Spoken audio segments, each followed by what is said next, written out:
दोस्तों, आज का हमारा टॉपिक है कंप्लीटिंग द स्क्वायर मेथड। आप देख रहे होंगे कि मैंने आपको बताया था कि इससे पिछली वीडियो में मैंने फैक्टर के माध्यम से क्वाड्रेटिक इक्वेशन को सॉल्व करना बता दिया था। अब दूसरा मेथड होता है completing the square method. Square method मतलब ये हुआ कि जो आपकी इक्वेशन जो दिख रही है ना, हमें एक फॉर्मूले के माध्यम से इसको सॉल्व करनी है। मतलब हमें क्या करना है, ऐसे कुछ सिचुएशन इसमें क्रिएट करनी है जिससे ये एक फॉर्मूले में कन्वर्ट हो जाए और फिर हम उसको हाल डायरेक्ट सॉल्व कर दें उसको, और इसकी एक्स की वैल्यूज़ फाइंड आउट कर लें। जैसे कि अभी हम सॉल्व करेंगे, तो आप वीडियो को शुरू से लेकर अंत तक देखिएगा कैसे करते हैं, फिर आपको अंत में पता चल ही जाएगा। जैसे वो होता नहीं है पिक्चर में सस्पेंस है, अपन लास्ट में ही पता चलता है, वैसे ही आप सस्पेंस को लास्ट में देखिएगा, लेकिन डायरेक्ट मत देख लीजिएगा, क्योंकि डायरेक्ट में कोई मज़ा नहीं है, पिक्चर तो पूरी देखने में मज़ा है। चलिए गाइस, इसे सॉल्व करते हैं। तो सॉल्यूशन इसका करते हैं। देखिए, इस तरह की इक्वेशन को हमें स्क्वायर मेथड से सॉल्व करने के लिए हमें क्या करना रहता है कि जो एक्स स्क्वायर का जो कॉपिसेंट होता है ना, उसका जो है ना, एक्स स्क्वायर का जो कॉपिसेंट वो होना चाहिए 1। क्या होना चाहिए? 1। लेकिन यहाँ क्या है? 2 है। तो यानी कि हमें क्या करना है, यहाँ से 2 को हटाना पड़ेगा। तो इसको हटाते हैं। चलिए, तो यहाँ से 2 कॉमन ले लीजिए। क्या कर लीजिए? 2 कॉमन ले लीजिए। अगर 2 कॉमन आप लेंगे तो यहाँ पे क्या होगा, या तो 2 कॉमन लेंगे तो यहाँ पे सब जगह से जाएगा, या फिर एक काम करते हैं, दोनों साइड बोथ साइड 2 का डिवाइड कर देते हैं। चलिए, बोथ साइड 2 का अगर डिवाइड करेंगे तो 2x स्क्वायर माइनस के 5x प्लस के 3 इक्वल्स में 0 है। इनमें यहाँ पे 2 का डिवाइड, यहाँ पे 2 का डिवाइड, यहाँ पे 2 का डिवाइड, और 0 में भी 2 का डिवाइड होगा। तो यह 2 से 2 कैंसिल, यहाँ पे 2 एज इट इज रहेगा। यानी कि यहाँ क्या आ जाएगा, एक्स स्क्वायर माइनस के 5 अपॉन के 2x प्लस के 3 अपॉन के 2 इक्वल्स में 0, कि 0 में संख्या का डिवाइड करेंगे तो 0 ही होगा ना। ठीक है, तो ऐसे में करके एक्स स्क्वायर माइनस के 5 अपॉन के 2x प्लस के 3 अपॉन के 2 आ गया। अब इसे सॉल्व करना है। तो गाइज, इसको सॉल्व करने के लिए आपको मैंने बताया ना, फैक्टर में हम क्या करते हैं, जो बीच वाली जो लीनियर इक्वेशन की जो होती है ना, वो टर्म, लीनियर इक्वेशन की टर्म कौन सी होती है, जिसकी पावर 1 होती है, जिस वेरिएबल की पावर 1, वो लीनियर इक्वेशन होती है। तो उसमें से हम एक वेरिएबल को पकड़ लेते हैं, यानी बीच में एक ही है। तो इसमें आप देख रहे होंगे, इसमें 5 अपॉन के 2 है, तो हम इसमें कुछ हम एक तिगड़म लगाते हैं। तिगड़म मतलब हम कुछ ट्रिक लगाएंगे। हम क्या करते हैं, इस वाली इक्वेशन में हम 2 का मल्टीप्लाई कर देते हैं और 2 का ही डिवाइड कर देते हैं। तो इससे क्या होगा, यहाँ पर 2 का मल्टीप्लाई और डिवाइड करेंगे तो देखिए, चलिए क्या होता है, एक्स स्क्वायर माइनस के 2 इंटू 5 अपॉन में 2 इंटू 2, और एक्स एज इट इज़ चली रहा है। ठीक है, प्लस के 3 अपॉन के जो 2 है, इसको एज इट इज़ रहने दीजिए। चलिए, यहाँ पे 2 इंटू 5 अपॉन में क्या नाम है, 2 इंटू 5 अपॉन में 2 इंटू 2 है। ठीक है, अब इसके बाद क्या है, प्लस के 3 अपॉन के 2 एज इट इज चल ही रहा है। अब इसमें क्या करना रहेगा, यहाँ पे लास्ट में 3 अपॉन के 2 है। अब हम जी कैसे सॉल्व करें, तो बच्चों देखो, इस तरीके की इक्वेशन में यहाँ पे ये एक्स का कॉफिशिएंट कौन है, 5 अपॉन के 2, यहाँ हम रफ में ले लेते हैं। 5 अपॉन के 2 में हम क्या करेंगे, हाफ का मल्टीप्लाई करेंगे। 1 का जो हाफ होता है ना, उसका मल्टीप्लाई करेंगे। फिर इसका मल्टीप्लाई करेंगे, जैसे 5 का 1 में करा 5 आ गया, 2 का 2 में करा तो 4 आ गया। तो इतना करने के बाद क्या कर देना, इसका स्क्वायर कर देना। क्या कर देना, स्क्वायर, यानी कि हाफ का मल्टीप्लाई करके इसका स्क्वायर कर देना। इतनी सी चीज़ आपको करनी है, ये छोटी सी ट्रिक है। अगर आप इसे समझ लेंगे तो आपको बहुत बहुत आसान होगा। ठीक है, जिससे आप कभी गलती नहीं कर पाएंगे। अब जैसे ही इसका हमने हाफ का मल्टीप्लाई करके इसका स्क्वायर कर दिया, अब क्या करना है, इसको आपको यहाँ पे प्लस करना है और माइनस करना है। क्या करना है, प्लस करना है और माइनस करना है, कन्फ्यूज मत होइएगा। चलिए, एक्स स्क्वायर माइनस के 2 इंटू 5x अपॉन में 2 इंटू 2 एज इट इज रहने दीजिए, इसको सॉल्व मत करिएगा। ठीक है, प्लस के यहाँ पे 5 अपॉन के 4 का होल स्क्वायर है, 5 अपॉन के 4 का होल स्क्वायर, इसको प्लस कर दीजिए। 5 अपॉन के 4 का स्क्वायर है ना, इसको प्लस कर दीजिए और फिर एक बार माइनस कर दीजिए, जिससे क्या होगा, यहाँ पर हम इसको आगे सॉल्व कर पाएंगे।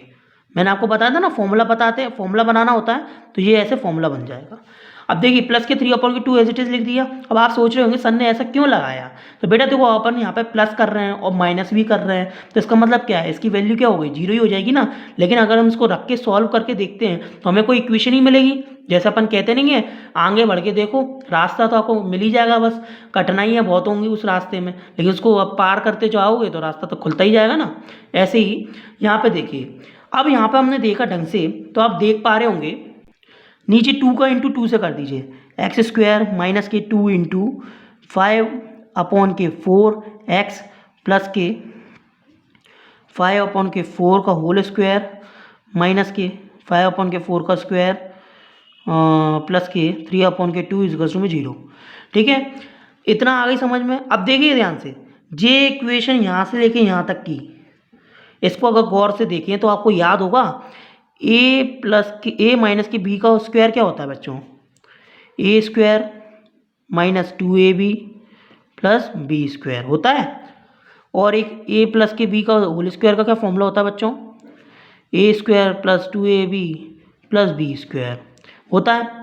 अब यहाँ पे अगर हम ध्यान से देखें, अगर हम a x को मान लें और b 5/4 को मान लें, तो यहाँ हम इस फॉर्मूले से इस इतनी लाइन को कंपैरिजन करके देखें तो क्या होता है, a स्क्वायर यानी X square minus minus 2 A B मतलब x इंटू 5/4, x इंटू 5/4, देखो x इंटू 5/4 हैगा, प्लस बी स्क्वायर यानी 5/4 का स्क्वायर। तो देख रहे हो आप फॉर्मूला बन रहा है, तो हम इसको यहाँ पर रख सकते हैं। मैंने एक और फॉर्मूला क्यों लिखा, इसलिए लिखा कि कई बार ये प्लस में आती इक्वेशन तो अब नीचे वाला अप्लाई हो जाता है ना, तो इतनी सी बात आपको याद होनी चाहिए। तो अभी जो वाला फॉर्मूला अप्लाई हो रहा था अप्लाई कर दो। तो ये यहाँ पे a माइनस की b का होल स्क्वायर रख सकते हैं हम इतनी बड़ी इक्वेशन की जगह पर। तो यहाँ पे a कौन होगा x और b कौन हो गया 5/4, यानी कि x माइनस के 5/4 का होल स्क्वायर हो गया। ये माइनस के 5/4 का स्क्वायर चल ही रहा है, प्लस के 3/2 इक्वल्स टू 0 चल रहे हैं। ध्यान से समझ में आ रही है ना, ये छोटी सी ट्रिक है, इसको जितना अच्छा से प्रैक्टिस करेंगे जी स्क्वायर मेथड आपको अच्छे से आ जाएगा, कंप्लीटली द स्क्वायर मेथड अच्छे से आपको आ जाएगा। अब यहाँ पर देखिए, इसको छोड़ के जो दोनों इक्वेशन दिख रही है इन दोनों टर्म्स को यहाँ भेज दीजिए इक्वल के बाहर। तो x माइनस के 5/4 का होल स्क्वायर इजिकल्स टू में, जे माइनस में है या पॉजिटिव हो जाएगा, तो 5/4 का स्क्वायर पॉजिटिव हो गया, और जब प्लस में है तो यहाँ नेगेटिव में हो जाएगा, तो 3/4 हो गया, 3/2 हो गया। ठीक है, इतनी सी बात आप सभी को समझ में आ गई, अच्छे से आ गई होगी। चलिए अब इसके बाद क्या है, x माइनस के 5/4 का होल स्क्वायर है। अब देखिए यहाँ पे 5/4 का होल स्क्वायर है ना, इसको सॉल्व करिए तो 5 का स्क्वायर कितना होता है 25, 4 का स्क्वायर कितना होता है 16, माइनस के 3/2, एलसीएम ले लीजिए इसका, तो x माइनस के 5/4 इस कस्ट में। तो बच्चों इसका आप एलसीएम ले लीजिए, तो दोस्तों इसका आप एलसीएम लेंगे तो बेटा 16 ही आएगा। यहाँ पे आप करके देख लीजिएगा, मैंने करके रखा है तो इसलिए मेरे को आवश्यकता नहीं है अभी। तो देखिए 16 हम ले लेते हैं डायरेक्ट। ठीक है, अब इसके बाद क्या है, 16 का डिवाइड 16 में करेंगे तो कितना मिलेगा 1 का मल्टीप्लाई ऊपर करेंगे तो कितना आ जाएगा 25, माइनस एज इट इज 2 का डिवाइड 16 में करेंगे कितना आ जाएगा 8 का मल्टीप्लाई ऊपर कर दीजिए, 8 3 जा 24 हो जाएगा। चलिए बाकी की चीज़ें इस पेज पे इस साइड करेंगे। ठीक है, तो चलिए यहाँ पे हम जरा बॉर्डर लाइन खींच देते हैं जिससे इंटरेस्ट के साथ हम समझ सकें इसको। चलिए इतनी सी बॉर्डर लाइन में मज़ा आ गया, ऐसा लग रहा है जैसे पजल चल रहा हो। कोई दिक्कत नहीं है, पजल मत मान लेना, बस याद रखना। चलो x माइनस के 5/4 का होल स्क्वायर इजकल्स टू में 25 में से 24 का कितने बचेंगे 1/16 एज इट इज़ है ही। अच्छा दोस्तों 1/16 जो है ना, इसको आप क्या लिख सकते हैं, x माइनस के 5/4 को तो एज इट इज़ रख दीजिए, इसका स्क्वायर है। ठीक है, अब आप क्या कर सकते हैं बच्चों, यहाँ पर जो 1/16 है, या तो आप इसका स्क्वायर कर दीजिए या फिर आप इसका रूट बना दीजिए। तो बच्चों चलो एक काम करते हैं, बोथ साइड हम रूट लगा देते हैं। यहाँ पर हम एक रूट लगा दिया, एक रूट हमने यहाँ लगा दिया। ठीक है, तो हमने यहाँ रूट लगाया, तो बच्चों आपको पता है कि 1/16 जो है नीचे, तो ये 1 × 1 रख दोगे या कितने भी 1 लगा दो, आना ही 1 है तो 1 ही रहेगा। और नीचे 16 को आप कैसे लिख सकते हो, 4 × 4 लिख सकते हो। चलिए इतनी सी बात समझ में आ गई, अच्छी बात है। देखो यहाँ स्क्वायर से रूट कैंसिल हो गया, तो x माइनस के 5/4 बचा। ठीक है, अब यहाँ पर देखिए, यहाँ पे 1 × 1 है यानी 1 का स्क्वायर है, तो एक 1 बाहर आ जाएगा। यहाँ 4 × 4 है, 4 का स्क्वायर है यानी एक 4 यहाँ बाहर आ जाएगा। तो बच्चों जब भी हम रूट से बाहर आते हैं तो हमारा एक साइन लग जाता है प्लस और माइनस का। ठीक है, प्लस ऊपर लगता है और माइनस नीचे लगता है। अब आप लोग ये मत पूछिएगा कि सर ऐसा क्यों, तो चलो ठीक है पूछ भी लोगे तो कोई दिक्कत नहीं है, मैं बताता हूँ। इसका रीज़न ये होता है, अगर मैं आपसे बोलूँ कि 2 × 2 कितना होता है, 4 होता है पॉजिटिव में 2 और पॉजिटिव के 2 दोनों का इंटू करा तो 4 होगा। और अगर मैं आपसे कहूँ माइनस के 2 इंटू माइनस के 2 का इंटू करोगे तो कितना आ जाएगा, तब भी 4 होगा। क्यों? क्योंकि मल्टीप्लाई में तो ये साइन प्लस में हो जाते हैं और ऑलरेडी प्लस वाले प्लस ही रहते हैं, तो इसलिए दोनों कंडीशन में क्या आ रहा है, 4 ही आ रहा है ना। इसी रीज़न से हम जब रूट से बाहर निकालते हैं तो प्लस का साइन भी आता है और माइनस का भी आता है, क्योंकि दोनों कंडीशन अप्लाई होती हैं। ठीक है, अब चलो इसका एक बेनिफिट और बताऊंगा। जैसे कि अब प्लस और माइनस का साइन के आने से क्या हो गया, एक्स की वैल्यू 2 भागों में डिवाइड हो जाएगी। कैसे? देखिए, अब हम क्या करेंगे बच्चों, यहाँ पर प्लस और माइनस का साइन है ना, तो हम एक काम करते हैं, पहले एक बार प्लस साइड हम सॉल्व करेंगे फिर माइनस साइड सॉल्व करेंगे।